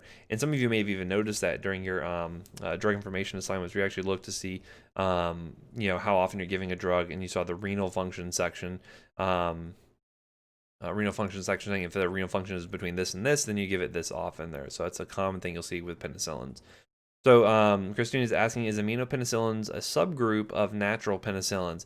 It's sort of the next generation of it, so to speak. We don't really call the immunopenicillins, we don't call penicillins by different generations like we do with cephalosporins, but it would be sort of the next generation, the next evolution of it, I should say. So we call them aminopenicillins based off their chemical structure there. So I would not call it necessarily a subgroup. They're all in the same family though, right? So anyway, so that's kind of the main monitoring you really want to look for here. Now, the reason why some bacteria become resistant to penicillins is because they produce an enzyme called beta-lactamase. And what a beta-lactamase does is, just like you might imagine, it cleaves open this beta-lactam ring. And if that happens, then it can no longer form that covalent bond to penicillin binding protein, and thus it no longer works. Okay, so if this happens, then the drug is ineffective. So what do I do about that? Well, I can give a beta-lactamase inhibitor. Okay, and so these are chemicals which basically I'm giving along with the penicillins that have no direct antibacterial activity themselves, but by inhibiting the beta-lactamase, they allow for the drugs to start to work better on their own, right? So for instance, if I give the drug sulbactam along with ampicillin, now I have a drug called Unison, and you're going to see the coverage of it actually change pretty significantly now that you're inhibiting that beta-lactamase. Or another one you'll see is called tazobactam that we'll see with a drug called piperacillin, which I'll talk about in a few moments here. That is called Zosyn. So it's a different brand name entirely because now it's a combination drug rather than just the individual. Okay. Or like we saw with amoxicillin, which is amoxil by itself, if you add on the drug clavulanic acid or clavulanate, now it becomes augmentin. Okay. So this is sort of a step up in therapy in terms of what its coverage is going to be. We're going to have a wider range of clinical applications because now they have a wider range of bacteria they're going to work on. Monitoring stays the same and all of that. It's just the different conditions that we can now use it for has now changed. So what you notice here, by giving it with the beta-lactamase, you start to have a much wider range of anaerobic activity. You have a little bit better gram-negative activity, and gram-positive activity is still pretty good. What that means is that now we're going to start to have better anaerobic coverage. So for instance, if I have someone who was bitten by an animal or a human, Now that's going to cover that from an anaerobic standpoint. So I could use something like augmentin for a human bite, for instance, right? Now it also covers MSSA. That's important because this is the first time we've now seen that something covers Staph aureus, right? Now it's methicillin sensitive Staph aureus. It's not the MRSA that you're probably more familiar with hearing about, but this can be useful for those more sort of minor, less resistant type of Staph aureus infections there, which means we can use this for skin and soft tissue infections. If someone has like a diabetic foot, meaning that they have a diabetic foot infection that has occurred that is likely to be colonized with like gram positives and some anaerobes, or as I mentioned, the animal slash human bites. Very handy for that, okay? Your Augmentin or Unison. Unison's like an IV only product, and Augmentin is an oral product. So if you're like sending a patient home with something, Augmentin would be what you'd send them home with. Unison would be like if they got admitted to the hospital, that would be what you'd use IV typically. So the next group we have here, this is a pretty limited, these are pretty limited in scope of what they're going to work for. These are called the penicillinase resistant penicillins, meaning they're resistant to an enzyme that normally would break down the penicillin. But we also call these more commonly the anti-staphylococcal penicillins. And these were sort of the first ones that we found that actually worked against MSSA. And in general, their coverage is so narrow that that's really the only thing we typically use it for, right? So the case for using something like nafcillin or oxacillin or dicloxacillin here would be, say you start off a patient, they came in with a pretty significant skin soft tissue infection, pretty nasty abscess, they poor PO intakes, you're admitting them to the hospital, right? And so you want to start them off on something that's going to cover any of those gram positives that could be causing infection there. And, you have to think about MRSA. So you want to use something broad spectrum. For empiric therapy, it's going to cover the MRSA. So you start them off on something like vancomycin, which I'll talk about later. But then the cultures come back. You culture that abscess they had, for instance, and it comes back and it says MSSA. You can then de-escalate therapy. Instead of using something more broad spectrum like vancomycin, you can narrow it down to something that just treats that MSSA, and that's where you're going to use something like nafcillin or oxacillin. It's a very narrow in coverage, but when you have someone with a just MSSA infection, that's what it's going to be good for. Same monitoring parameters, same mechanism, same general side effects, same renal elimination as all the other penicillins we've seen so far. So again, look for those commonalities between these different groups here, because if you can try to limit the amount of mental real estate you have to devote to these individuals and instead remember them as their categories, as their larger groups, that's going to be a much more efficient use of your time, right, than trying to memorize the intricacies of each and every single one of these groups, right? So if you can say, okay, well, I know the anti-staphylococcal penicillins are penicillins like all the other ones, so I know they're renally dose adjusted. I know they would have to be renally dose adjusted. I know what the monitoring parameters typically are. I know what the common side effects are going to be. What's the unique thing about the anti-staphylococcal penicillins? Well, so they cover MSSA, and that's really all they're good for treating. That's much easier to remember than thinking, okay, nafcillin is used to treat MSSA, and dicloxacillin is also used to treat MSSA. So you're kind of going from like a top-down sort of method rather than going from the individual drug up, so to speak. Hopefully that makes some sense. Otherwise, we can talk more about that later when we talk about study strategies and whatnot. Next up is a really broad spectrum, a really good antibiotic here called it's an anti-pseudomonal penicillin. So as you might imagine, it has activity against Pseudomonas. It's called piperacillin. I've never actually seen it by itself myself in clinical practice, but I've always seen it used in combination with tazobactam to form Zosyn. So if you ever worked in a hospital, you've probably seen Zosyn used in the ICUs or used for patients coming from the nursing home with infections down the ER or something like that. Great broad spectrum coverage. Will still cover MSSA only, doesn't cover MRSA. This is the first drug we've seen that now covers Pseudomonas. So just like I mentioned I've kind of made a big deal about MSSA coverage, I'm also making a big deal about Pseudomonal coverage, right? So Staph aureus, knowing what covers Staph aureus is important. Knowing what covers Pseudomonas is also really important as well, okay? Because when you have a patient coming in and they're really sick, they're coming in from the nursing home and they're septic and their renal function's tanking, and you just don't know what they're infected with. Was it a UTI that now is turned into bacteremia? Is it a pneumonia now? You're just not sure what's going on. You got to go with the big guns and got to cover broad spectrum, and that means covering from those really nasty bacteria like MRSA and Pseudomonas. So if you know what drugs cover those, you're already ahead of the game. So know those particular ones. There'll be a few other bacteria that I really want you to know specifically, and I'll mention those as we get to them. So you're like, well, piperazolline is great because it works for everything. It's green all across the board. Why not just use it for everybody? Because for the most cases, it's too broad spectrum, right? So if I go ahead and give this to someone who comes in with an otitis media, pretty rinky-dink infection compared to some of the stuff that Zosyn can treat, you're gonna kill off all this good flora the patient has that you didn't need to, right? You're predisposing them to C. diff. You're selecting out for more resistant bacteria that may now be resistant to Zosyn. And once you lose Zosyn and drugs kind of in the same ballpark in terms of broad spectrum coverage, you don't have a whole lot of options there, right? So this is why we're really judicious about how we use it when we get to these really broad spectrum drugs. So that way we're not using it for everyone that comes through the door. Would it treat their infections? Probably, but it's just too big of a gun, right? So I would like to, although I'm not really big into weaponry or guns by any means, I like to equate different antibiotics to guns for whatever reason. It helps me to keep it straight in my mind. So something like penicillin is like one of those like little rubber band guns you have that, probably not going to hurt you a whole lot. Maybe effective for very certain things, maybe getting a fly or something. Piperacillin tazobactam is like an Uzi or something. Like it's very strong at what it does, and so you don't need to use that for every single infection that walks through the door, right? So you got to use it in good context. So really good for polymicrobial infections where you're not sure if it's going to be an anaerobe versus a gram-negative versus a gram-positive. This can be useful for that. So if I have someone who has like a perforated appendicitis and they're really looking sick, this is a good drug to use for them because it's going to cover all these different bacteria that are likely to be causing that infection there. Pseudomonal infections, nosocomial infections, including pneumonias, this would be a really good drug for that. So you're probably likely to see this like in the ICU. Most commonly, probably not going to see it on the floor, some more kind of standard run-of-the-mill type of infections. And again, this is stuff I've picked up by just clinical context over the time that I've been on rotations and working clinically. You'll pick up this stuff too, but I'm trying to give you that sort of intro such that when you see something like a patient on Zosyn, they're probably either likely to have a pretty significant infection versus if they're just on penicillin, right? Not to say that someone on penicillin couldn't have a significant infection. I'm just saying that you're going to get a clinical idea of how sick that patient is, even just looking at their drug regimens, right?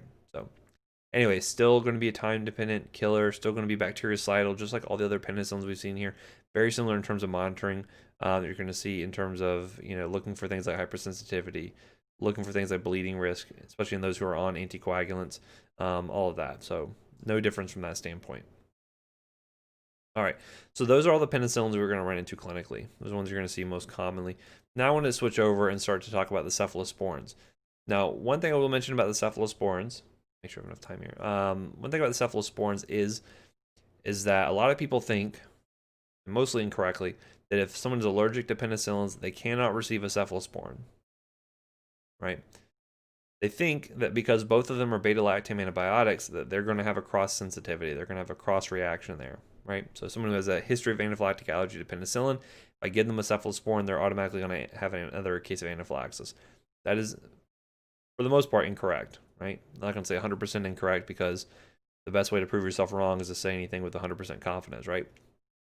But what happens is that this is a pretty small bit of the molecule here. You're going to find that the thing that people typically have a reaction to are going to be all these side chains, all the other portions of the molecule are what people are having reactions to, right?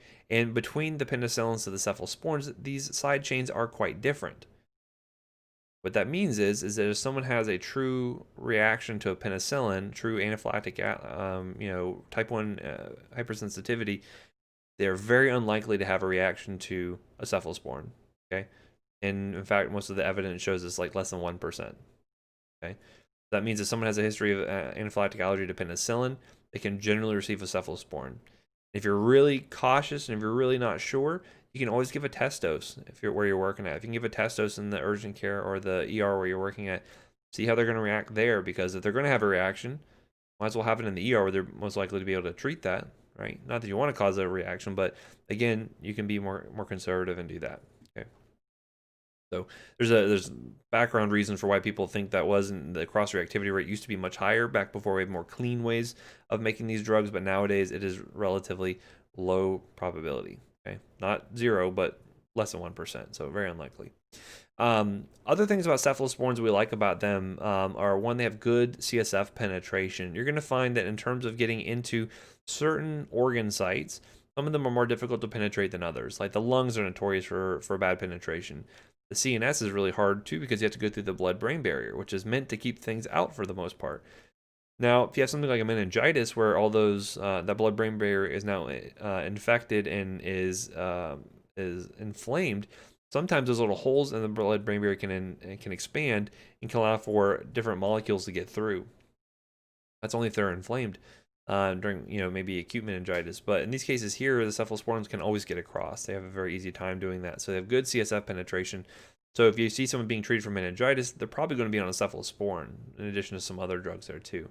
In terms of mechanism, this is identical to the penicillins. Don't have to remember anything different about that, right? They're still bactericidal. They're still going to be time-dependent killers. None of that has changed here. Monitoring parameters are largely exactly the same, right? The spectrum of activity, though, is going to be quite different. So that's going to be one of the big changes we're going to see here between the cephalosporins and our penicillins here. The majority of these are going to be renally eliminated as well. So you do got to watch renal function. I will tell you about one notable exception, and that'll be a good one to memorize too. So again, note the exceptions here. That's our other good point to focus on.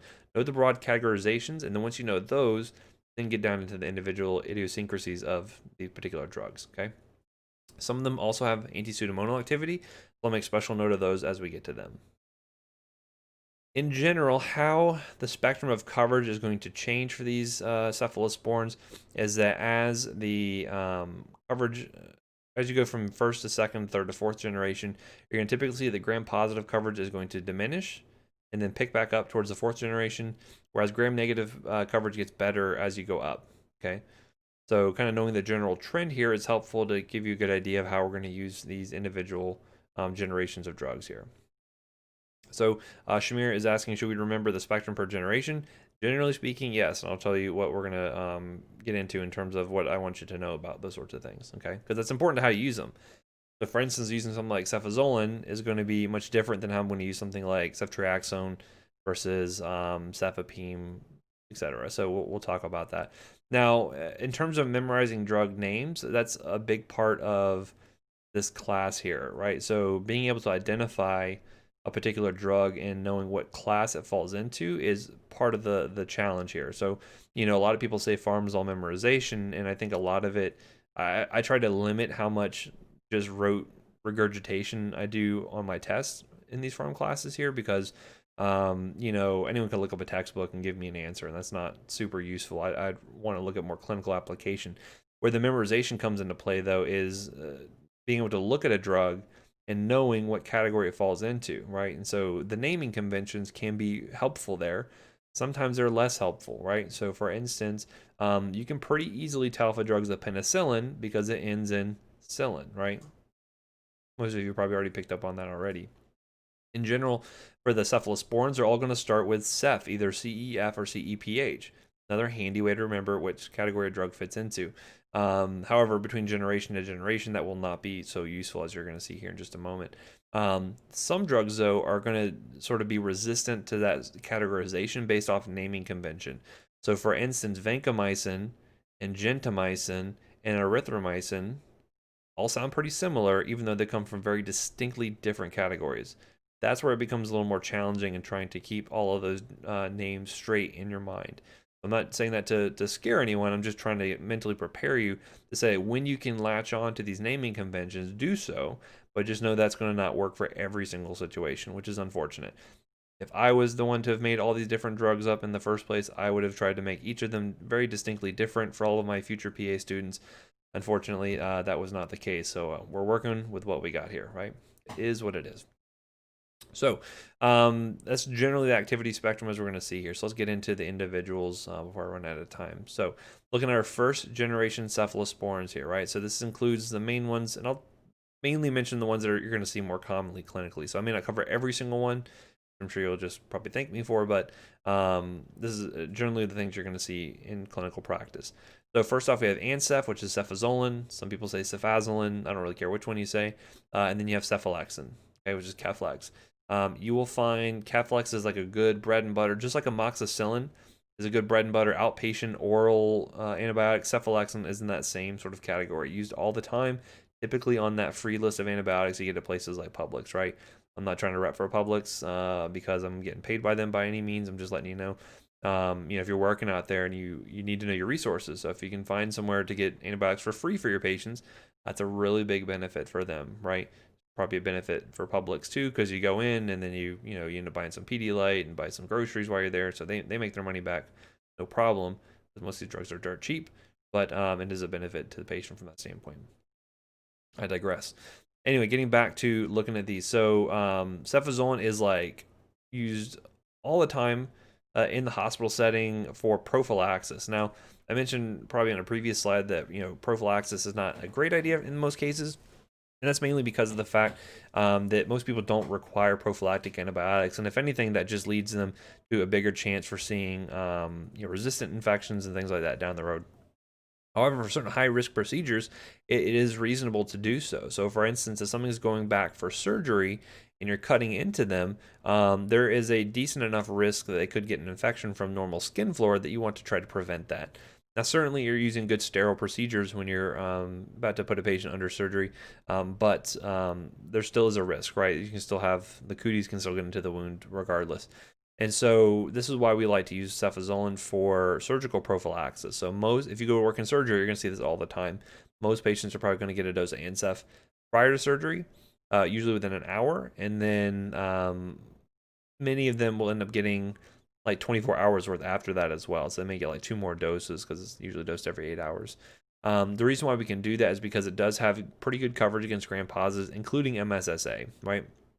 Most patients going back for surgery, if I was assuming they were going to get a surgical site infection, I'd probably think like staph epi most commonly, but even MSSA could be a problem there, which is why this cefazolin is a really good option for treating that. Notice here, these drugs don't have any anaerobic coverage here, and the gram-negative coverage is okay, so I could probably use it for some uncomplicated UTIs, E. coli, Proteus, Klebsiella, the common things there.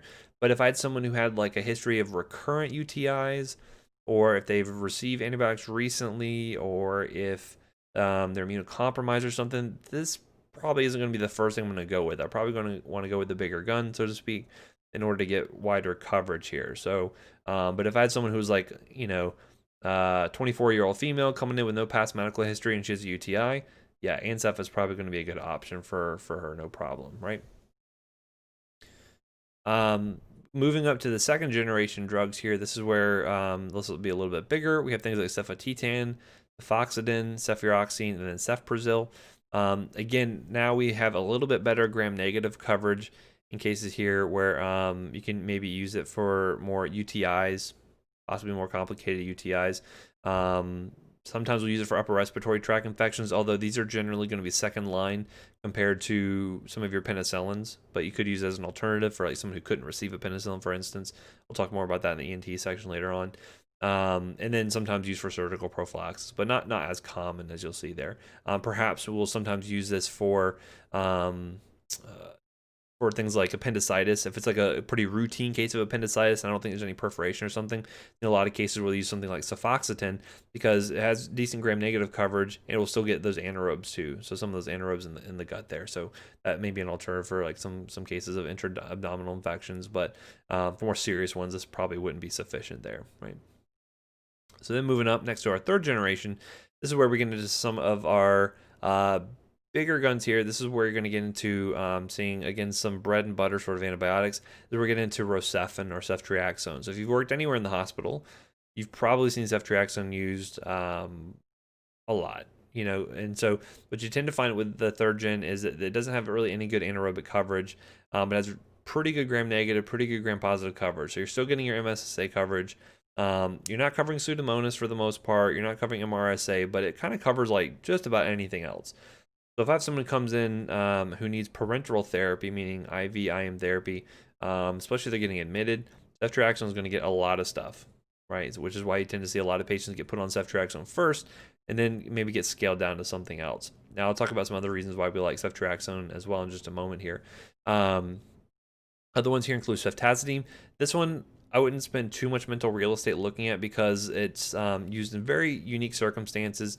Its claim to fame for a while was it had Pseudomonas activity, but we find it develops resistance really quickly. So we try not to use this as much as we can just due to resistance issues. I have some cystic fibrosis patients that will use this for specifically if their particular bacteria happen to be sensitive to it, but for the most part, we try not to use it for the run-of-the-mill type of patients here. And then cefotaxime, this is a really good one. This is actually going to be used a lot if you work in like peds ER situations or the NICU. Cefotaxime is actually going to be preferred here for like neonatal fever and sepsis.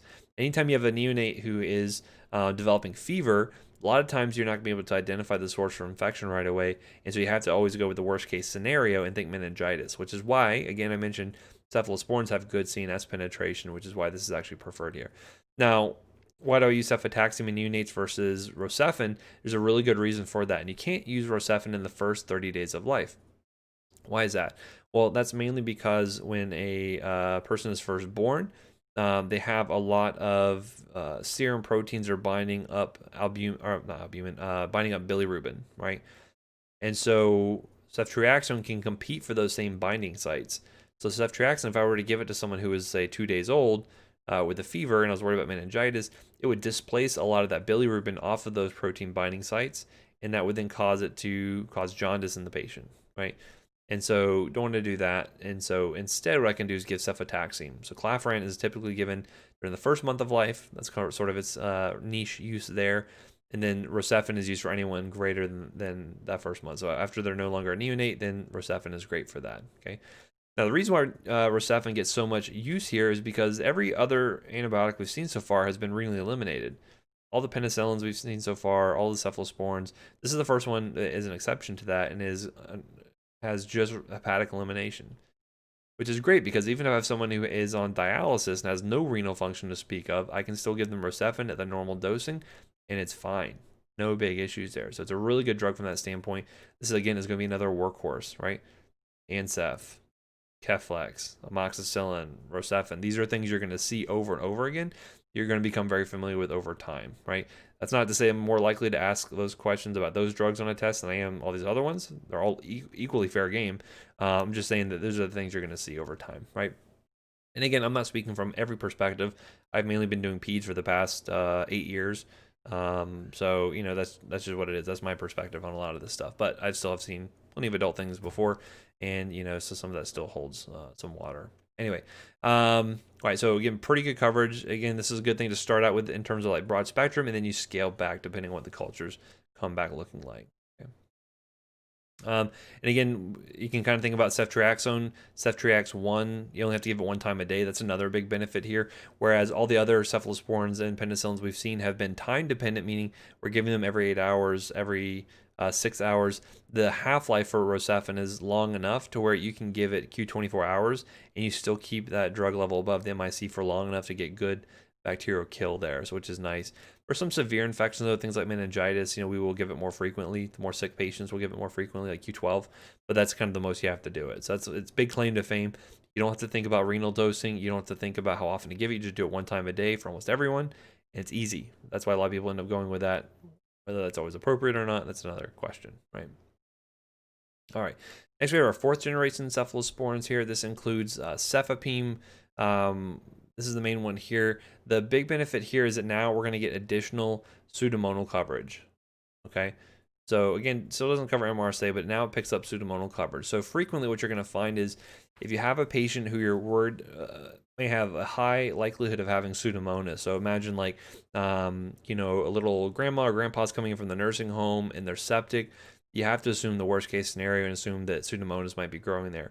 Frequently what you're going to find is that you'll end up double covering for that Pseudomonas, meaning you're going to use 2 drugs because if you're not sure about what it's going to be resistant to, you can use those 2 drugs and then scale back when you see what the cultures come back as.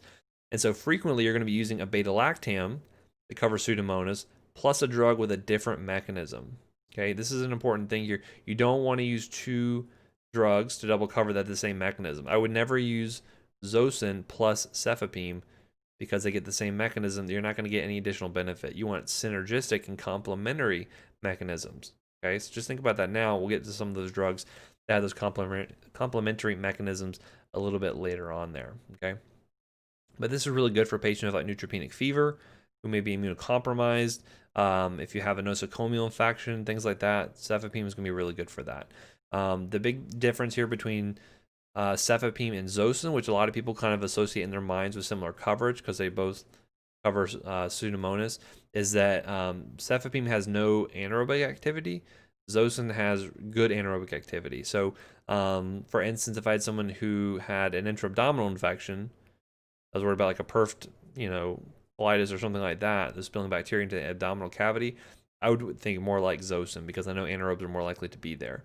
If it was something like a ventilator-associated pneumonia, I'm not so worried about anaerobes, then cefepime might be a better option there. So you'll get a feel for how to sort of judiciously use these based off of what kind of infection they have, right?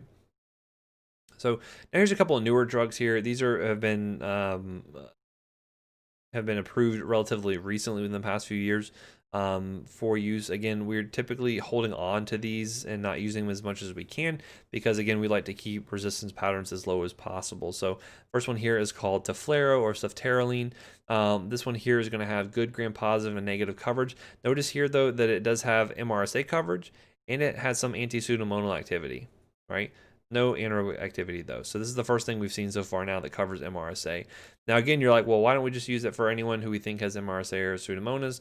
Because again, it's still relatively new and we want to try to hold on to it. This is like the fine china that you want to hold on to if you can. Something like, Rocephin, that's the paper plates, right? That's what everyone normally gets when you have the nice company over. That's where you want to bust out the ceftaroline, so to speak. It's a lot more expensive too. So there's that. Again, what it's approved for? Things like community-acquired pneumonias, skin and soft tissue infections. Those are the kind of the common things that would be used for. And then it still has to be renally dose adjusted, just like all the other cephalosporins we've seen, besides ceftriaxone, right? And then here's this one's kind of interesting because now we're using a beta-lactamase inhibitor plus a cephalosporin, which is the first time this has ever happened. So it's called ceftolozane plus tazobactam or Zerbaxa.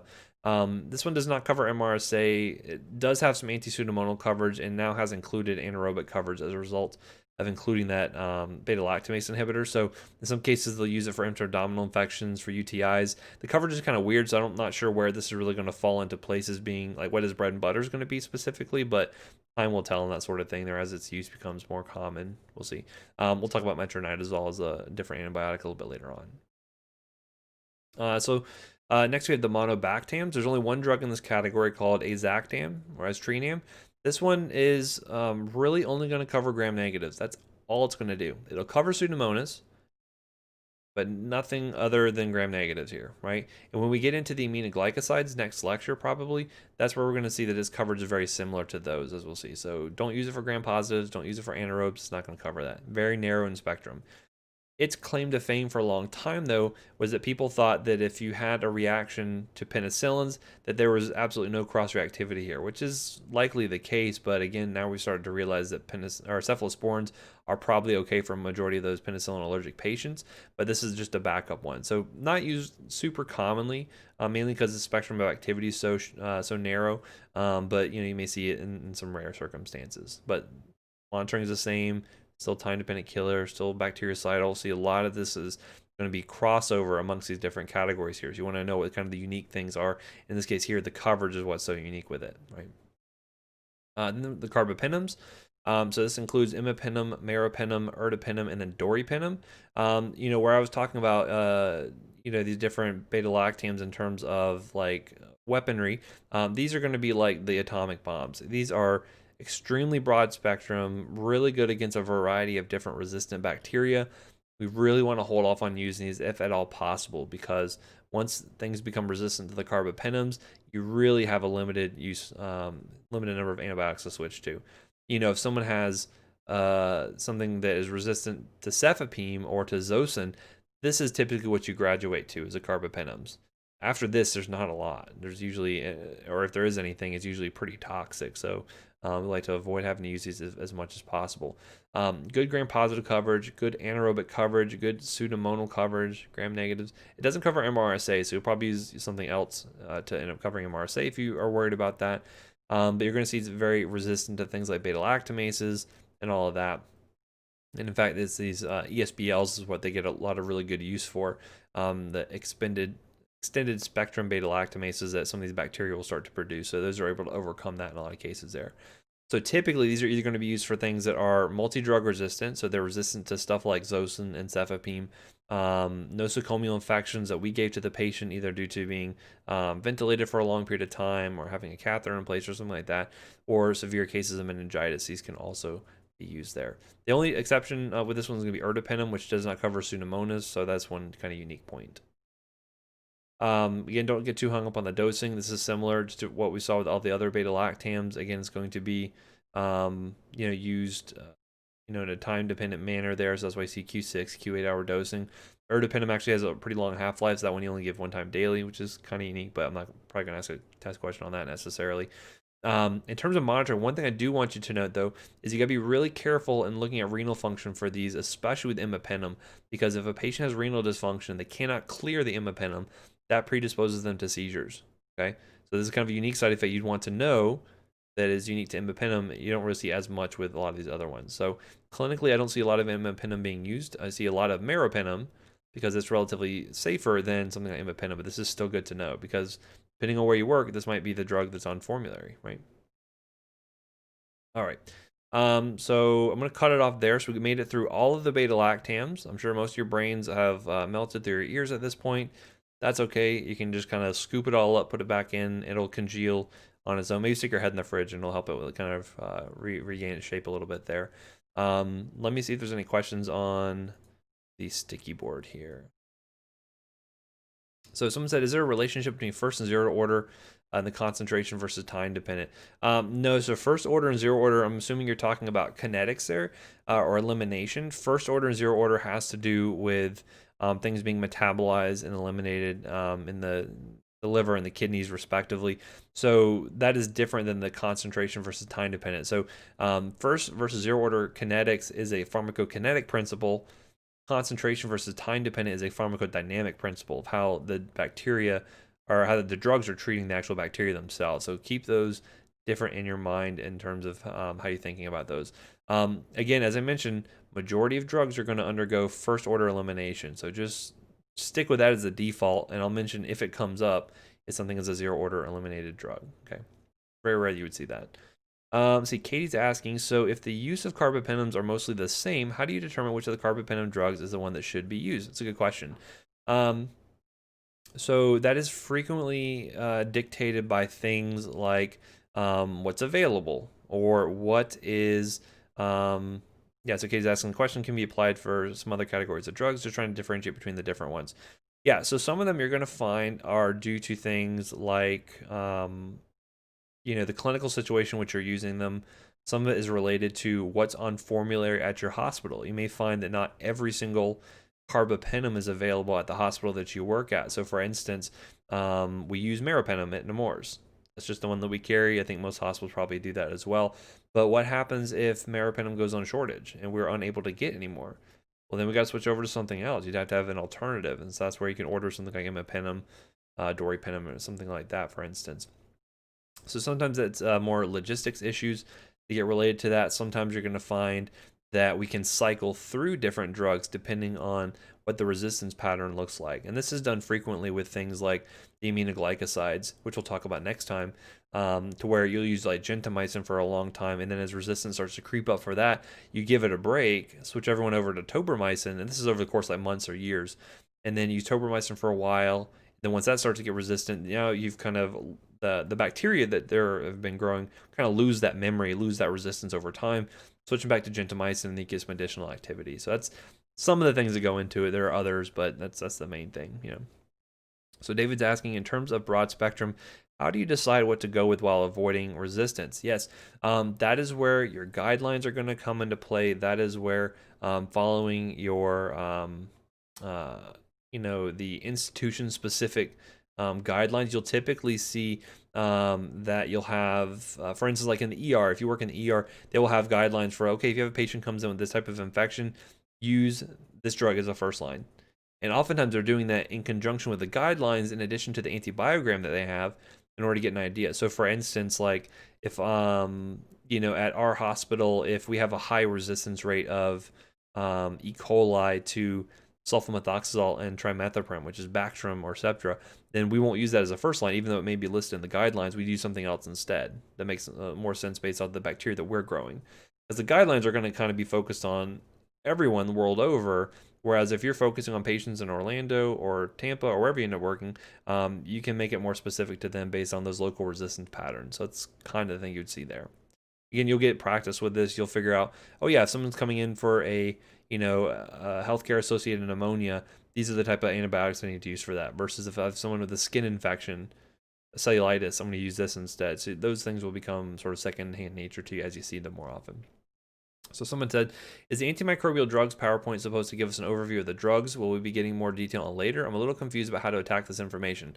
No, so this antibiotic section here is like the meat of the information you're going to see there. These will come up again later, and when they come up in more disease state specific circumstances, I already expect you have a baseline knowledge about them, right? So if we see cephalosporins come up again in treatment for something like UTI or pneumonia, I already expect that you know the mechanism, common side effects, monitoring, all of that. That's where we're more focused on how do we use these drugs? How are we using them to treat this specific condition? And this is why I do the antibiotics first, even though it's a relatively difficult topic, just given the breadth of different drugs you have to know. It's important because this comes up in every other disease state you're going to run into. There's not a single organ system that cannot become infected, which is why it's so important to know this stuff early on. Okay, so there is a method to the madness.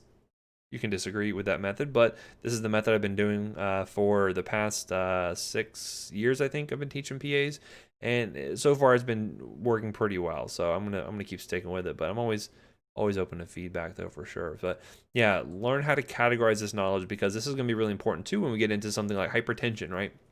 There's a ton of different drug classes you can use for hypertension, but being able to compartmentalize things between like the different classes of diuretics, different classes of drugs that work on the renin-angiotensin system, all these different things, you're going to learn how to compartmentalize and learn how to find what the broad